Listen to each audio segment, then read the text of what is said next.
लीजिए सुनिए सादत हसन मंटो की लिखी कहानी बादशाहत का खात्मा, मेरी यानी समीर गोस्वामी की आवाज में। टेलीफोन की घंटी बजी। मनमोहन पास ही बैठा था।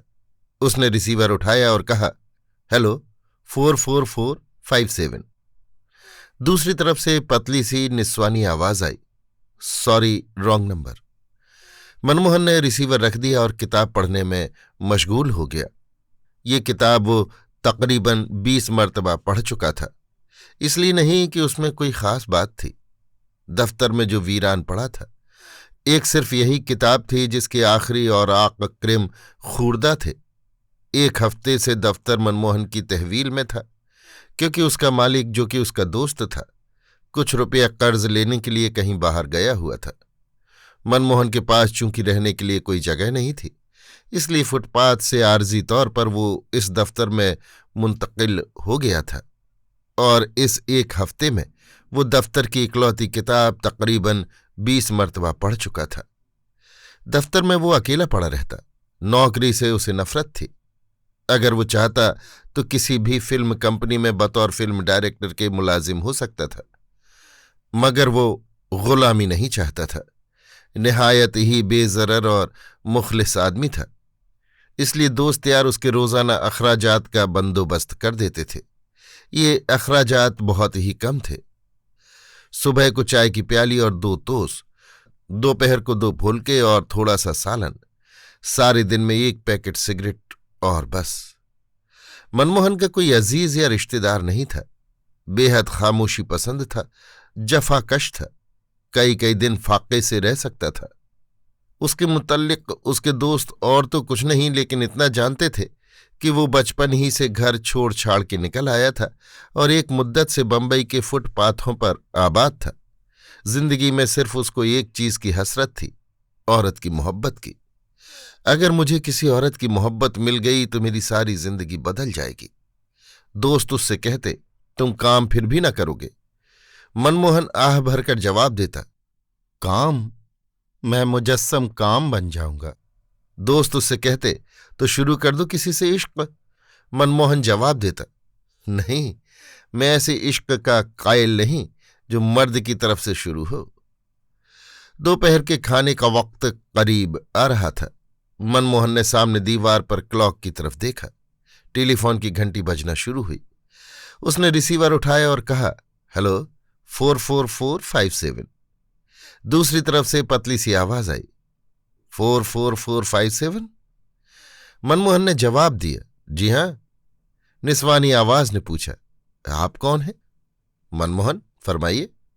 दूसरी तरफ से आवाज आई तो मनमोहन ने कहा, फरमाइए, किससे बात करना चाहती हैं आप? आवाज ने जवाब दिया, आपसे। मनमोहन ने जरा हैरत से पूछा, मुझसे? जी हां, आपसे। क्या आपको कोई एतराज है? मनमोहन सटपटा सा गया। जी नहीं। आवाज मुस्कुराई, आपने अपना नाम मदन मोहन बताया था। जी नहीं, मनमोहन। मनमोहन। चंद लम्हात खामोशी में गुजर गए तो मनमोहन ने कहा, आप बातें करना चाहती थी मुझसे? आवाज आई, जी हां। तो कीजिए। थोड़े वक्फे के बाद आवाज आई, समझ में नहीं आता क्या बात करूं, आप ही शुरू कीजिए ना कोई बात। बहुत बेहतर। ये कहकर मनमोहन ने थोड़ी देर सोचा। नाम अपना बता चुका हूं। आर्जी तौर पर ठिकाना मेरा ये दफ्तर है। पहले फुटपाथ पर सोता था, अब 1 हफ्ता से इस दफ्तर के बड़े मेज पर सोता हूं। आवाज मुस्कुराई, फुटपाथ पर आप मसहरी लगाकर सोते थे? मनमोहन हंसा।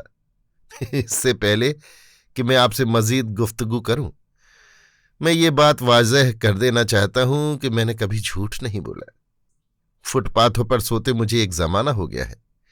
ये दफ्तर तकरीबन 1 हफ्ते से मेरे कब्जे में है। आजकल ऐश कर रहा हूं। आवाज मुस्कुराई, कैसे ऐश? मनमोहन ने जवाब दिया, एक किताब मिल गई थी यहां से, आखिरी और आक गुम है, लेकिन मैं इसे 20 मरतबा पढ़ चुका हूं। सालिम किताब कभी हाथ लगी तो मालूम होगा हीरो हीरोइन के इश्क का अंजाम क्या हुआ। आवाज हंसी, आप बड़े दिलचस्प आदमी हैं। मनमोहन ने तकल्लुफ से कहा। आपकी जर्रा नवाजी है। आवाज ने थोड़ी तवक्कुफ से कहा। आपका शगल क्या है? शगल? मेरा मतलब है आप करते क्या है? क्या करता हूं? कुछ भी नहीं। एक बेकार इंसान क्या कर सकता है? सारा दिन आवारागर्दी करता हूं, रात को सो जाता हूं। आवाज ने पूछा। ये जिंदगी आपको अच्छी लगती है? मनमोहन सोचने लगा। ठहरिए, बात दरअसल ये है कि मैंने इस पर कभी गौर ही नहीं किया। अब आपने पूछा है तो मैं अपने आप से पूछ रहा हूं कि ये जिंदगी तुम्हें अच्छी लगती है या नहीं। कोई जवाब मिला? थोड़े वक्फे के बाद मनमोहन ने जवाब दिया। जी नहीं, लेकिन मेरा ख्याल है कि ऐसी जिंदगी मुझे अच्छी लगती ही होगी, जबकि एक अरसे से बसर कर रहा हूं। आवाज हंसी। मनमोहन ने कहा, आपकी हंसी बड़ी मुतरन्निम है। आवाज शर्मा गई। शुक्रिया। और सिलसिले गुफ्तगू मुनक़ते कर दिया। मनमोहन थोड़ी देर रिसीवर हाथ में लिए खड़ा रहा, फिर मुस्कुराकर उसे रख दिया और दफ्तर बंद करके चला गया। दूसरे रोज सुबह 8 बजे जबकि मनमोहन दफ्तर के बड़े मेज पर सो रहा था, टेलीफोन की घंटी बजना शुरू हुई। जमाइयां लेते हुए उसने रिसीवर उठाया और कहा, हेलो, 44457। दूसरी तरफ से आवाज आई, आदाब अर्ज मनमोहन साहब। आदाब अर्ज? मनमोहन एकदम चौंका। ओह, आप? आदाब अर्ज। तस्लीमात। आवाज आई, आप गालिबन सो रहे थे? जी हां, यहां आकर मेरी आदत कुछ बिगड़ रही है। वापस फुटपाथ पर गया तो बड़ी मुसीबत हो जाएगी। आवाज मुस्कुराई। क्यों? वहां सुबह 5 बजे से पहले उठना पड़ता है। आवाज हंसी। मनमोहन ने पूछा, कल आपने एकदम टेलीफोन बंद कर दिया? आवाज शर्मा गई। आपने मेरी हंसी की तारीफ क्यों की थी? मनमोहन ने कहा, लो साहब, ये भी अजीब बात कही आपने। कोई चीज जो खूबसूरत हो तो उसकी तारीफ नहीं करनी चाहिए। बिल्कुल नहीं। ये शर्त आप मुझ पर आयद नहीं कर सकती। मैंने आज तक कोई शर्त अपने ऊपर आयद नहीं होने दी। आप हंसेंगी तो मैं जरूर तारीफ करूंगा। मैं टेलीफोन बंद कर दूंगी? बड़े शौक से। आपको मेरी नाराजगी का कोई ख्याल नहीं? मैं सबसे पहले आपको नाराज नहीं करना चाहता। अगर मैं आपकी हंसी की तारीफ ना करूं तो मेरा ज़ौक मुझसे नाराज हो जाएगा। ये ज़ौक मुझे बहुत अजीज है। थोड़ी देर खामोशी रही। उसके बाद दूसरी तरफ से आवाज आई, माफ कीजिएगा, मैं मुलाजिमा से कुछ कह रही थी। आपका ज़ौक आपको बहुत अजीज है। हाँ, ये तो बताइए, आपको शौक किस चीज का है? क्या मतलब? यानी कोई शगल, कोई काम। मेरा मतलब है, आपको आता क्या है? मनमोहन हंसा। कोई काम नहीं आता। फोटोग्राफी का थोड़ा सा शौक है। ये बहुत अच्छा शौक है। इसकी अच्छाई या बुराई का मैंने कभी नहीं सोचा। आवाज ने पूछा, कैमरा तो आपके पास बहुत अच्छा होगा? मनमोहन हंसा। मेरे पास अपना कोई कैमरा नहीं। दोस्त से मांगकर शौक पूरा कर लेता हूं। अगर मैंने कभी कुछ कमाया तो एक कैमरा मेरी नजर में है, वो खरीदूंगा। आवाज ने पूछा, कौन सा कैमरा? मनमोहन ने जवाब दिया, एग्जैक्टा रिफ्लेक्स कैमरा। मुझे बहुत पसंद है। थोड़ी देर खामोशी रही। उसके बाद आवाज आई, मैं कुछ सोच रही थी। क्या? आपने मेरा नाम पूछा, न टेलीफोन नंबर दरियाफ्त किया। मुझे इसकी जरूरत ही महसूस नहीं हुई। क्यों? नाम आपका कुछ भी हो, क्या फर्क पड़ता है? आपको मेरा नंबर मालूम है, बस ठीक है। आप अगर चाहेंगे कि मैं आपको टेलीफोन करूं तो नाम और नंबर बता दीजिएगा। मैं नहीं बताऊंगी। लो साहब, ये भी खूब रहा। मैं जब आपसे पूछूंगा ही नहीं तो बताने न बताने का सवाल ही कहां पैदा होता है। आवाज मुस्कुराई। आप अजीब गरीब आदमी हैं।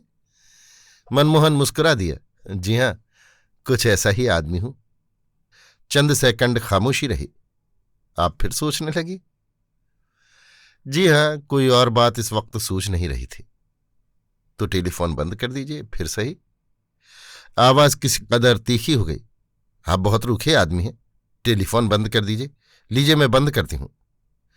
मनमोहन ने रिसीवर रख दिया और मुस्कुराने लगा।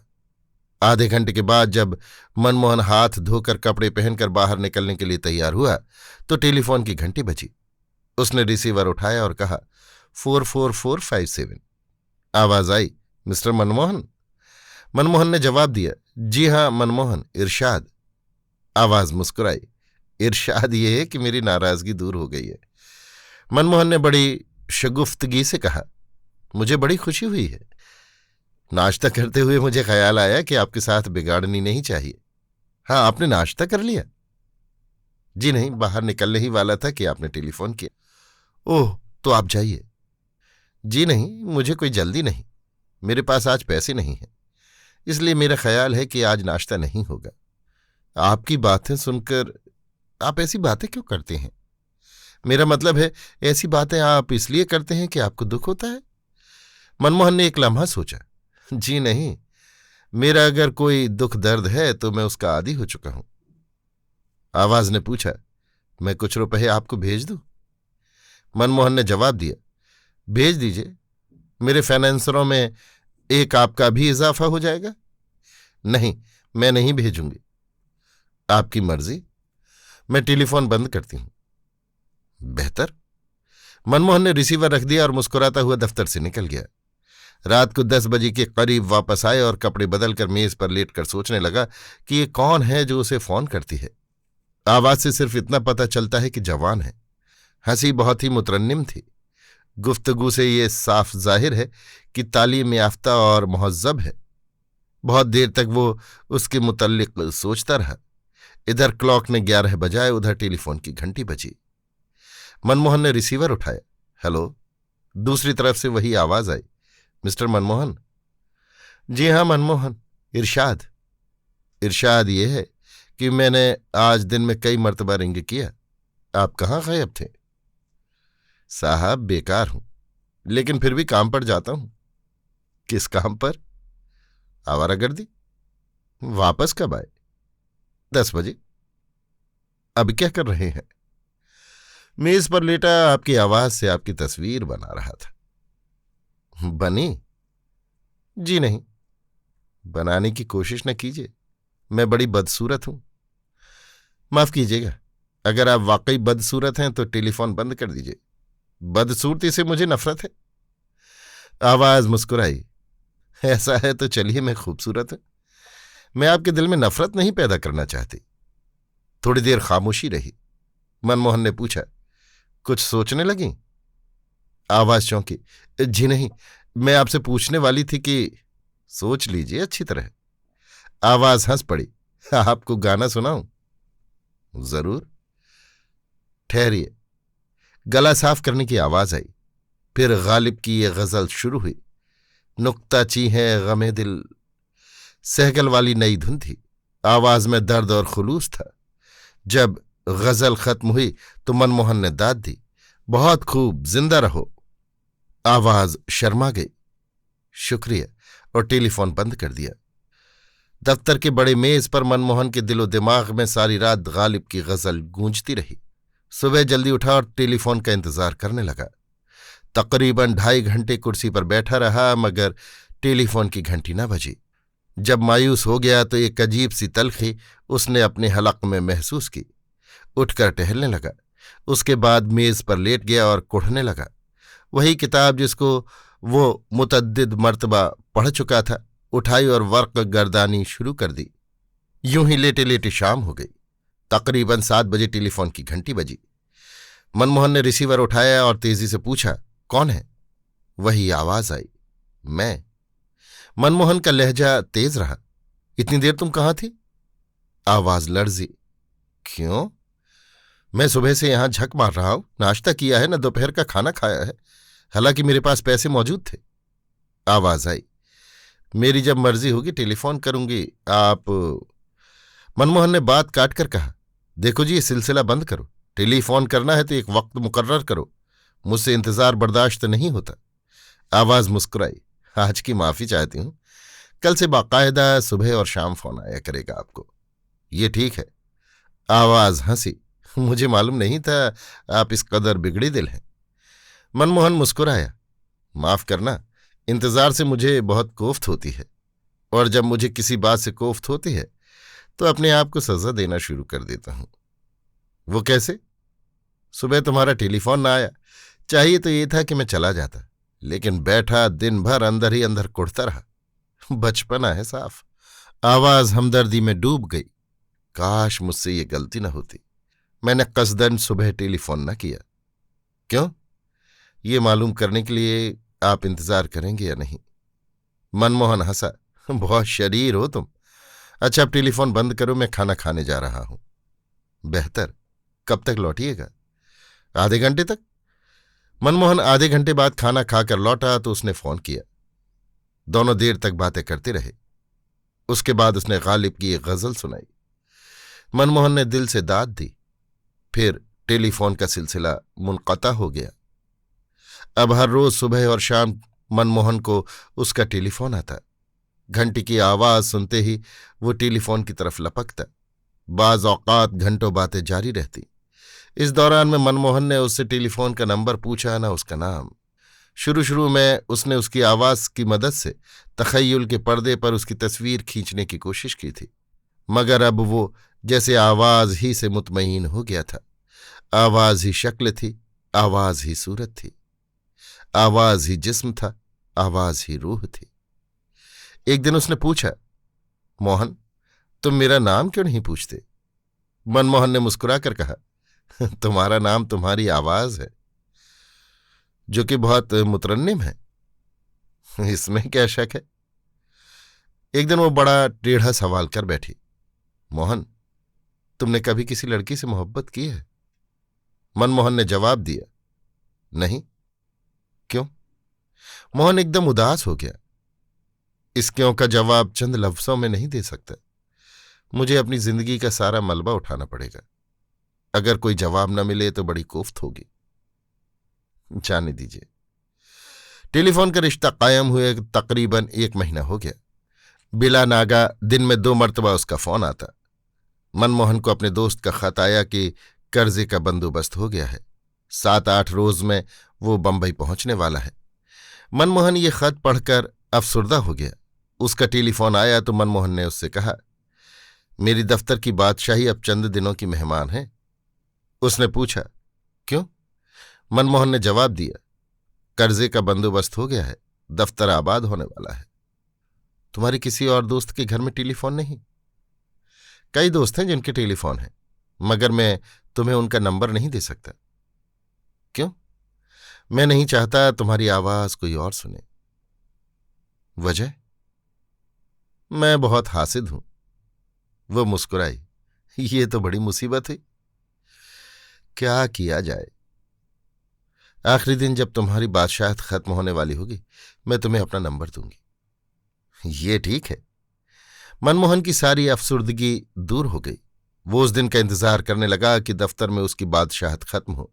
अब फिर उसने उसकी आवाज की मदद से अपने तखय्युल के पर्दे पर उसकी तस्वीर खींचने की कोशिश शुरू की। कई तस्वीरें बनी, मगर वो मुतमईन न हुआ। उसने सोचा चंद दिनों की बात है। उसने टेलीफोन नंबर बता दिया तो वो उसे देख भी सकेगा। इसका ख्याल आते ही उसका दिलो दिमाग सुन्न हो जाता। मेरी जिंदगी का वो लम्हा कितना बड़ा लम्हा होगा जब मैं उसको देखूंगा। दूसरे रोज जब उसका टेलीफोन आया तो मनमोहन ने उससे कहा, तुम्हें देखने का इश्तियाक पैदा हो गया है। क्यों? तुमने कहा था कि आखिरी दिन जब यहां मेरी बादशाहत खत्म होने वाली होगी तो तुम मुझे अपना नंबर बता दोगी। कहा था। इसका ये मतलब है तुम मुझे अपना एड्रेस दे दोगी, मैं तुम्हें देख सकूंगा। तुम मुझे जब चाहो देख सकते हो, आज ही देख लो। नहीं नहीं। फिर कुछ सोचकर कहा, मैं जरा अच्छी लिबास में तुमसे मिलना चाहता हूं। आज ही एक दोस्त से कह रहा हूं, वो मुझे सूट दिलवा देगा। वो हंस पड़ी। बिल्कुल बच्चे हो तुम। सुनो, जब तुम मुझसे मिलोगे तो मैं तुम्हें एक तोहफा दूंगी। मनमोहन ने जज्बाती अंदाज में कहा, तुम्हारी मुलाकात से बढ़कर और क्या तोहफा हो सकता है? मैंने तुम्हारे लिए एग्जैक्टा कैमरा खरीद लिया है। ओह, इस शर्त पर दूंगी कि पहले मेरा फोटो उतारो। मनमोहन मुस्कुराया। इस शर्त का फैसला मुलाकात पर करूंगा। थोड़ी देर और गुफ्तगू हुई। उसके बाद उधर से वो बोली, मैं कल और परसों तुम्हें टेलीफोन नहीं कर सकूंगी। मनमोहन ने तशवीश भरे लहजे में पूछा, क्यों? मैं अपने अजीजों के साथ कहीं बाहर जा रही हूं, सिर्फ 2 दिन गैर हाजिर रहूंगी, मुझे माफ कर देना। ये सुनने के बाद मनमोहन सारा दिन दफ्तर ही में रहा। दूसरे दिन सुबह उठा तो उसने हरारत महसूस की।